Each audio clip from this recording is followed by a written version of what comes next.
Chennai central railway ஸ்டேஷனில் அனாதையாக கிடந்த பெட்டே. குண்டு இருக்குமோ என்ற பீதியில் பொதுமக்கள். வர வர இந்த நியூஸ் பேப்பர் படிக்க பயமா இருக்கு. அங்க குண்டு இங்க குண்டுன்னு ஒரே குண்டு செய்தி தான். செல்லம்மா, செல்லம்மா, எதுக்கு இப்படி அலறீங்க? வரே இருங்க. கொஞ்சம் சீக்கிரம் வா, கொஞ்சம் சீக்கிரம் வா. என்ன எதுக்காக கத்துறீங்க? அங்க பாரு பெட்டி. இப்பதானே பேப்பர்ல படிச்ச ரயில்வே ஸ்டேஷன்ல தீவிரவாதிங்க பொட்டியில குண்டு வச்சாங்கன்னு. இப்ப பாரு நம்ம வீட்டு முன்னாலே ஒரு பொட்டி. அதுக்கும் இதுக்கும் என்ன சம்பந்தம்? நான் போய் பாக்குறேன். ஐயோ இரு இரு, வெடிச்சிட போகுது. ஐயா அதெல்லாம் ஒண்ணும் ஆகாது, இருங்க நான் போய் பாக்குறேன். ஐயோ உனக்கு ஒண்ணும் தெரியாது சேல்ஸ். தீவிரவாதிங்க நம்ம வீட்டுல தான் குறி வச்சிருக்காங்க. ஆமா, இருக்கிற எல்லா இடத்தையும் விட்டுட்டு நம்ம வீட்டுல தான் பாம்பு வைக்கிறாங்க. இது பெரிய தாஜ் ஹோட்டலு, நீங்க பெரிய விஐபி. புரியாம பேசாத. யாருமே எதிர்பார்க்காத இடத்துல தான் இப்பெல்லாம் குண்டு வைக்கிறாங்க. சொன்னா புரிஞ்சுக்கங்க, இதுல ஒண்ணும் பாம்பெல்லாம் இல்ல. ஏன் இப்படி பயந்து சாகுறீங்க? இது வெறும் பெட்டி தான், நான் போய் பாக்குறேன். ஐயோ இரு சேல்ஸ், நிச்சயமா குண்டு தான். பார்த்தாலே தெரியுதே, அந்த பக்கத்துல இருந்து வயரெல்லாம் வர மாதிரி தெரியுது பாரு.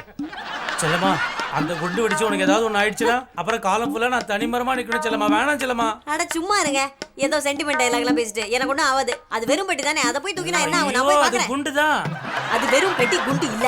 இல்ல அந்த பொட்டியில குண்டு இருக்கு. அது வெறும் பெட்டி, குண்டு இல்ல. இல்ல அந்த பொட்டியில குண்டு இருக்கு. வெறும் பெட்டி குண்டு தான். மாமா மாமா, அதுல கைய வைக்காதீங்க, அது குண்டு வெடிச்சிடும். குண்டா? அட நீங்க வேற மாப்பிள, இத்து போன துண்டும் வேஷ்டி அதுக்குள்ள இருக்குது. வெட்டி இங்க மறந்து போய் வச்சுட்டு ஆட்டோக்காரங்க சண்டை போட்டு இருக்கிற நானு.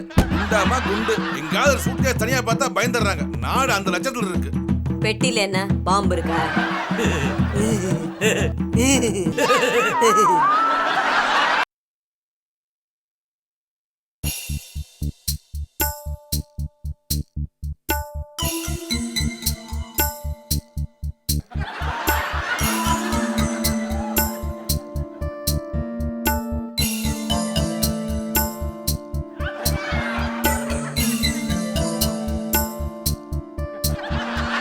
அண்ணா, என் வாழ்க்கையில இப்படி ஒரு சூறாவளி, இப்படி ஒரு சுனாமி.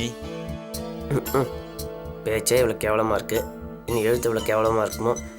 பாவம் வாசகர்கள்லாம். இப்படி ஒரு புயல், இப்படி ஒரு பூகம்பம் வீசும்னு நான் கொஞ்சம் கூட எதிர்பார்க்கலடா. என்னடா தம்பி, பிரச்சனையை உண்டாக்குற உனக்கே பிரச்சனையா? நம்ப முடியலையே. அதான்டா நான் எனக்கும் குழப்பமா இருக்கு. சரி, நீ அந்த ஹவுஸ் ஓனர்கிட்ட நேரடியா பேசி பாத்தியா? எவ்வளவோ பேசி பார்த்துட்டேன். நான் குடியிருந்த வீட்டை வித்துட்டானா. வாங்கினவன் வீட்டை காலி பண்ணி ஒப்படைக்க சொல்றானா. வீட்டை வாங்கினவங்க கிட்ட டைம் கேட்டு பார்க்க வேண்டியதானே? அவன் பால் காய்ச்சறம்னு அவசரப்படுறான்டா. காய்ச்சின பால் தான் கடையில வைக்கிறான்ல, அதை வாங்கி குடிக்க வேண்டியதானே. இவன் ஏன் காய்ச்சல நட முடிக்கிறான்? டேய், நான் ஏற்கனவே மண்டை காஞ்சி போய் வந்திருக்கேன்டா. மேலும் மேலும் என்ன போட்டு காய்ச்சாதடா. சித்தப்பா, பேசாம உங்க ஹவுஸ் ஓனர் கிட்ட போய் பணிவா கௌரவமா காலில் விழுந்து கெஞ்சி கேட்டு. என்னதான் காலில் விழுந்து கெஞ்சினாலும் அவன் ஒத்துக்க மாட்டான்டா. எனக்கு கெடு கொடுத்துட்டான். அதுவும் இல்லாம அந்த ஆளுக்கு பட ஜாஸ்திடா. அது ஒண்ணும் பிரச்சனை இல்லையே. ஒரு டப்பா ஆயின்மெண்ட் வாங்கி ஒரு வாரம் அப்ளை பண்ணா சரியா போயிடும். ஓ லெவல்லே திங்க் பண்ண கூடாது. நான் படன்னு சொன்னது ஆள் பலத்தை. அந்த ஆளுக்கு அரசியல் செல்வாக்கு ஜாஸ்திடா. சரி, ஒரு நல்ல வக்கீல பார்த்து வீட்டை காலி பண்ண முடியாதுன்னு உங்க ஹவுஸ் ஓனர் மேல கேஸ் போட்டுட்டா? எந்த வக்கீல்கிட்ட போனாலும் இந்த ஆள் பேரை கேட்டாலே அலறாருங்களே. உங்களை எவன் போய் ரவுடி வீட்டுல குடியிருக்க சொன்னது? அறிவே கிடையாதா? என்னடா? சாரி சித்தப்பா, கொஞ்சம் ஓவரா எமோஷனல் ஆயிட்டேன். சித்தப்பா திட்டாதடா, அவர் பாவம். சித்தப்பா, தாமரத்துக்கிட்ட ஒரு வீடு இருக்கு, 1000 ரூபாய் தான் வாடகை. அங்க போயிடுங்களேன். தாம்பரம் டிஸ்டன்ஸ் தூரம் கொஞ்சம் அதிகமா இருக்கு மேடா. அதுக்காக தானே சொல்றது மூதேவி.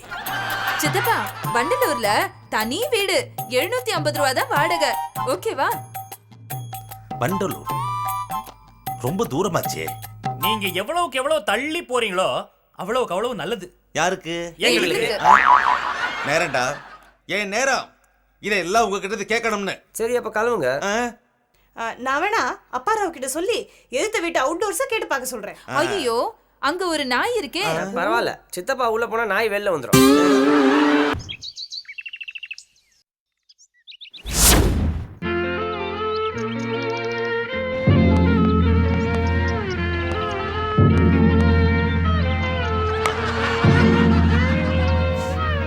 அண்ணையா, பெத்த தாய் தன் குழந்தைய சந்தேகப்படலாமா அண்ணையா?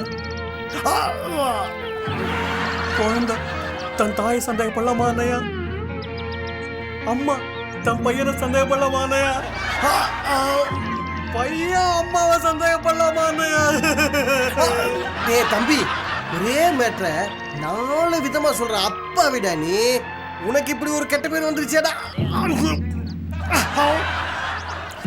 அண்ணையா, அந்த செயினை நான் எடுத்துருப்பேன், நீங்க சந்தேகப்படுறீங்களா அண்ணையா? நோ, never, இல்ல. இத்தனை நாள் இந்த அண்ணன் கூட பழகி இந்த அண்ணனை பத்தி இப்படி ஒரு கேள்வி கேட்டேடா தம்பி. எனக்கு தெரியும் நீ உத்தமன், நல்லவன். ஆனா உனக்கு மனசுலயும் ஒண்ணும் கிடையாது, மண்டையிலயும் ஒண்ணும் கிடையாது, எனக்கு தெரியும். அப்புறம் எதுக்கையா எம்எல்ஏ என்கொயரி? போடா ஃபுல். இந்த உலகம் இருக்கே நல்லவனை சந்தேகப்படும், ஆனா கெட்டவனை தட்டி தட்டி கொடுக்கும். நீங்க என்ன தட்டி கொடுக்குறீங்களா இல்ல சந்தேகப்படுறீங்களா?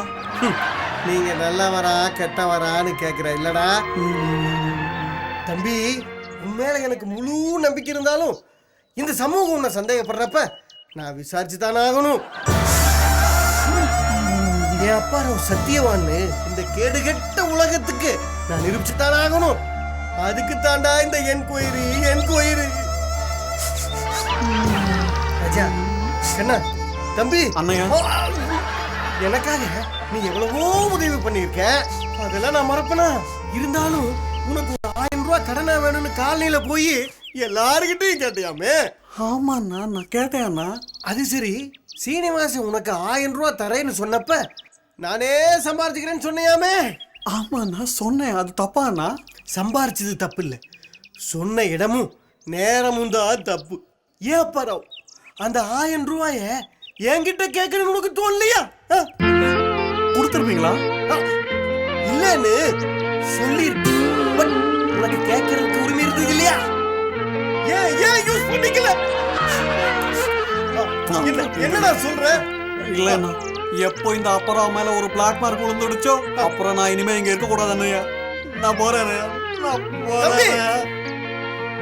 சரி அண்ணா. ஒரு பேச்சுக்கு சொன்னடா. போ போ போ. ஆனா போறதுக்கு முன்னாடி இந்த அண்ணனை கொண்டுட்டு போ.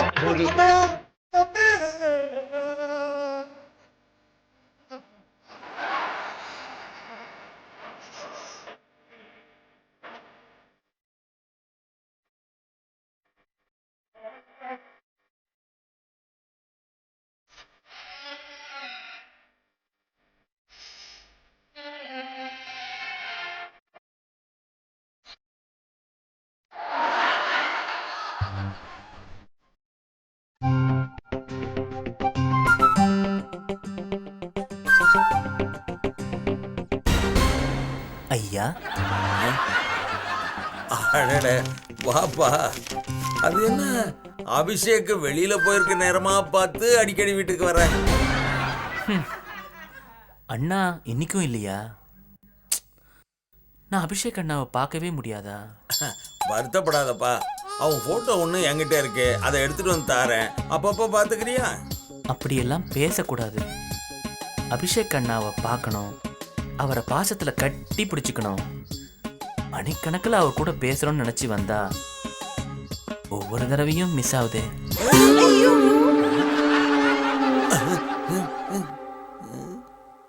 எப்ப ஞானப்பழம், நீ இந்த ஏரியா பக்கமே வரக்கூடாதுன்னு உங்க அண்ணன் கிட்ட சொல்லிருந்தோம்ல, எதுக்கு வந்த?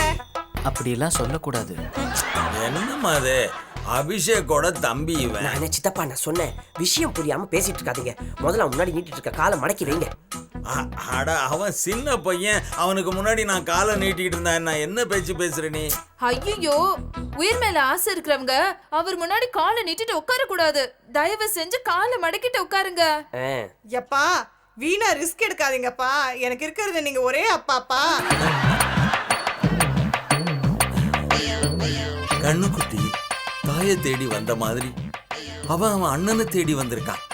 அவனை போய் வாய்க்கு வந்தபடி பேசுறீங்களே.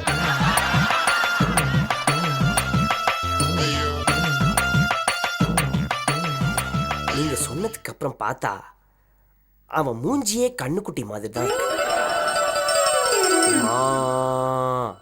அப்படியெல்லாம் சொல்லக்கூடாது. அவன் முகத்துல என்ன ஒரு தேஜஸ், என்ன ஒரு தெய்வீக கலை. சாட்சாத் அந்த பழனி முருகனையே படியிறங்கி வந்த மாதிரியே இருக்கே. அரோகரா அரோகரா அரோகரா. நீங்க சொல்ல சொல்ல எனக்குள்ள புது வேகம் பிறக்குது, பக்தி வெறி ஏறுது. நீங்க தெய்வம். ஒரே ஒரு தடவை உங்க காலில் விழுந்து ஆசீர்வாதம் வாங்கிக்கிறேன். கொஞ்சம் எழுந்திருக்கிறீங்களா? அனாவசியமா அவனை புகழ்ந்து உங்க கதையை முடிச்சுக்க பாக்குறீங்களேப்பா. அட என்ன நீ, காலு நாளைக்கு பாலு. சங்குதான். அவங்க கிடக்குறாங்கப்பா, நீ தாராளமா என் காலில் விழுந்து ஆசீர்வாதம் வாங்கிக்க. ஐயோ பாருங்க, அனாவசியமா எங்க கண்ணு முன்னாடி ஒரு உயிர் போறதை நாங்க அனுமதிக்க மாட்டோம். அது வந்து ஏன்பா ஆசீர்வாதம் பண்றதுல எப்படிப்பா உயிர் போவோம்? இது மரியாதைக்காக கேட்கிற ஆசீர்வாதம் இல்ல, மண்ணு போட்டு மூடுறதுக்காக கேட்கிற ஆசீர்வாதம். என்னடா சொல்ற? இவன் யாரையாவது தெய்வம்னு சொல்லி கால்ல விழுந்தான்னா அவங்க நிஜமாவே தெய்வம் ஆயிடுவாங்க. நிஜமாவா? ஏன் தம்பி இதெல்லாம் முதல்ல என்கிட்ட சொல்லல? ஐயா, ஒரு 40-50 பேர் காலில் நான் விழுந்து அவங்க தெய்வமானது என்னமோ உண்மைதான். ஆனா அது ஒரு ராங் சென்டிமெண்ட். அதை பொய்யே நிரூபிக்கிறதுக்காவது உங்க காலில் விழுந்து நான் ஆசீர்வாதம் வாங்கிக்கிறேன். கொஞ்சம் எழுந்திருக்கிறீங்களா? என்ன விட்டுரு. ஒரே ஒரு தடவை ஐயா. ஐயா, ஐயா, ஐயா, ஒரே ஒரு தடவை ஐயா. காலில் விழுந்து ஆசீர்வாதம் வாங்கிக்கிறேன் ஐயா. ஐயா நில்லுங்க ஐயா. ஐயா ஆசீர்வாதம் ஐயா. ஐயா ஆசீர்வாதம், ஆசீர்வாதம், ஆசீர்வாதம். ஐயா உங்கள் ஆசீர்வாதம். ஐயா சொல்லுங்க ஐயா. ஐயா, ஐயா சொன்னா கேளுங்க ஐயா. ஒரே ஒரு தடவை ஆசீர்வாதம் பண்ணுங்க ஐயா. ஒரே ஒரு தடவை உங்க காலில் விழுந்துடுறேன் ஐயா. என்ன புரிஞ்சுக்குங்க ஐயா, என் பக்தியை புரிஞ்சுக்குங்க ஐயா. ஐயா காலை காட்டுங்க ஐயா, காலை காட்ட சொல்லுங்க ஐயா அவரை. ஐயா சொன்னா கேளுங்க ஐயா. ஐயா ஆசீர்வாதம், ஐயா ஆசீர்வாதம், ஐயா ஆசீர்வாதம், ஆசீர்வாதம், ஐயா ஆசீர்வாதம், ஆசீர்வாதம் ஐயா. ஐயா ஆசீர்வாதம், ஆசீர்வாதம் ஐயா. ஐயா ஆசீர்வாதம் பண்ண சொல்லுங்க ஐயா. ஐயா ஆசீர்வாதம், ஆசீர்வாதம் ஐயா. ஐயா ஆசீர்வாதம் பண்ணுங்க ஐயா. ஒரே ஒரு தடவை காலில் விழுந்துடுறேன் ஐயா. ஐயா, ஐயா, ஓட வச்சுட்டானே. ஐயோ என் காலெல்லாம் வலிக்குதே. ஐயோ அம்மா.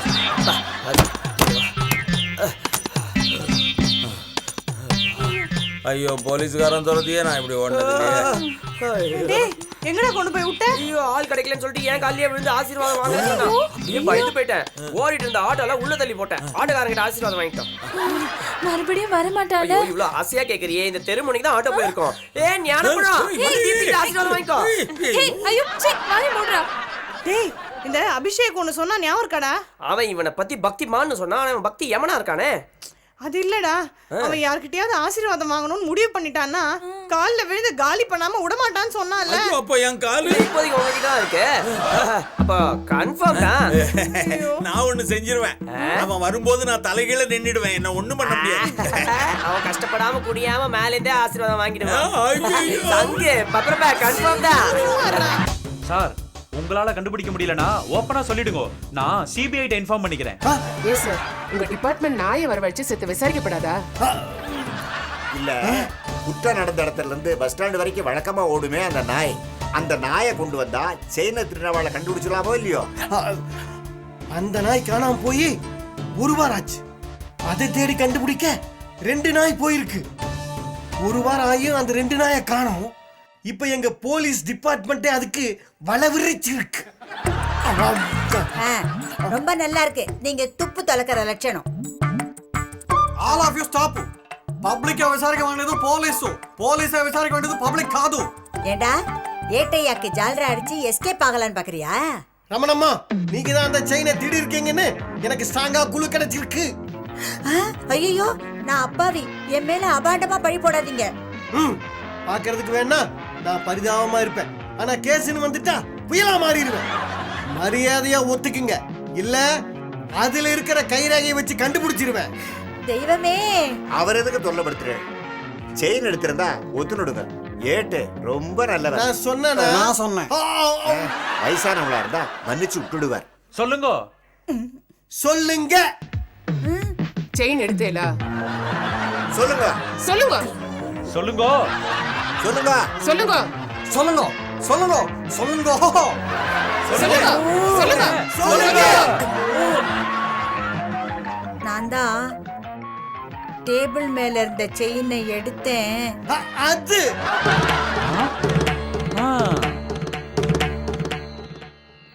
அப்படியா? எப்படி சார் கண்டுபிடிச்சு? எனக்கு அப்பவே தெரியும் நீங்க கண்டுபிடிச்சீங்க. அதான் போலீஸ்க்கும் பொது ஜனத்துக்குள்ள வித்தியாசம். எங்க பார்வையே தனி. ரமணம்மா, அந்த செயினை எப்படி திருடுனீங்க சொல்லுங்க. அதாவது டேபிள் மேல இருந்த செயினை எடுத்து கழுத்துல வச்சு அழகு பார்த்தேன். அப்ப பாரு வர சத்தம் கேட்டது. கப்புன்னு சோஃபா அடியில போட்டுட்டேன். நான் செயினை திருடுறேன்னு பாரு நினைச்சிடக்கூடாது. அதான். அப்ப சோபாவுக்கு அடியில கிடந்த செயினை யாரு எடுத்தது? அதெல்லாம் எனக்கு தெரியாது. அப்படியா? கொஞ்சம் இப்படி வாங்க. உண்மையை ஒத்துக்குங்க. இல்லாட்டி ஸ்டேஷனுக்கு கூட்டிட்டு போய் முட்டிக்கு முட்டி தட்டுவோம். ஐஸ் கட்டியில படுக்க வச்சு விசாரணை பண்ணுவோம். சாக்கில எலிய விட்டு உங்களை தலைகளா தொங்க விட்டு உங்க முகத்தல கட்டி டார்ச்சர் பண்ணுவோம். எங்க விசாரணையே வேற விதமா இருக்கும். பரவாயில்லையா? திருநது நீங்க தான் உண்மையை ஒத்துக்குங்க. சரிங்க, உங்க கர்ச்சீஃபை கொடுங்க. உங்க பாலிசி பிரகாரம் முக்காடு போட்டுக்கிட்டு உண்மையை சொல்லிடுறேன். அது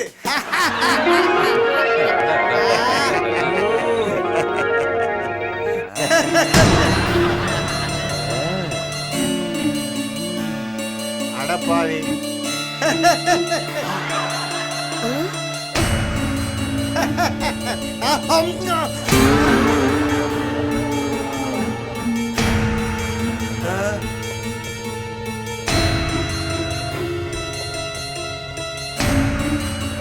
பாத்தீங்களா, பாக்கெட்ல செயினை திருடி வச்சுக்கிட்டு என்கொயரின்னு பாவலா காட்டுறத.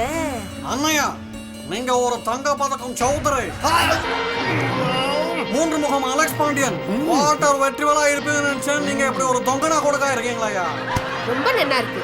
கடைசியில செயினை திருடினது நீங்க தானா? கடைசியில இல்ல, முதல்லயே செயினை திருடி வச்சுக்கிட்டு அடுத்தவங்க மேல கேஸ் போட அலைஞ்சிருக்காரு திருட்டு போலீஸ். காவல்துறையில சில கருப்பாடுகள் நான் கேள்விப்பட்டிருக்கேன். ஆனா அந்த கருப்பாட்டுல ஒருத்தரா நீங்க இருப்பீங்கன்னு நாங்க நினைச்சு கூட பார்க்கல சார். ஏட்டு சாரா? திருட்டு சாரா? யாராவது திருடுனா போலீஸ் கிட்ட சொல்லுவா. போலீஸே திருடுனா யார்கிட்ட சொல்றது? என்ன கொடுமை சார் இது. போலீஸ்கார மேல சந்தேகப்பட மாட்டா அப்படிங்கிற தைரியத்துல தானே செயினை திருடி இருக்கிறீங்க. இப்போ ரமணம்மாவோட புத்திசாலித்தனத்தினால உங்க குட்டெல்லாம் உடைஞ்சிருத்து பாத்தேல. அண்ணையா, மாமூல் வாங்குற போலீஸு, மர்டர் பண்ற போலீஸு, கட்ட பஞ்சாயத்து பண்ற போலீஸு, ஸ்மக்லிங் பண்ற போலீஸு, மக்களை காக்காத போலீஸு, இப்படி எல்லாம் மக்கள் பேச ஆரம்பிச்சுட்டாங்க. அந்த லிஸ்ட்ல நீங்களும் சேர்ந்துட்டீங்களா? கடவுளே, நீங்க தான் காப்பாத்தணும். அப்புறம் பொதுமக்கள் தப்புன்னா போலீஸ் தண்டிக்கலாம். போலீஸ் தப்புன்னா அந்த போலீஸே தண்டிச்சுக்க வேண்டியதுதான். அன்னைக்கு சீத்தை மேல சந்தேகப்பட்டதுனால அவங்க தீ குளிச்சாங்க. இன்னைக்கு நீங்க எல்லாரும் என் மேல சந்தேகப்பட்டுட்டீங்க. நான் என்ன சொன்னாலும் நீங்க நம்ப போறதில்லை. அதனால என் கையை நானே சுட்டுக்கிறேன். அது அப்புறம் அந்த சூடத்தை எடுத்துட்டு வந்து என் கையில ஏத்துறா. என் கையில ஏத்து.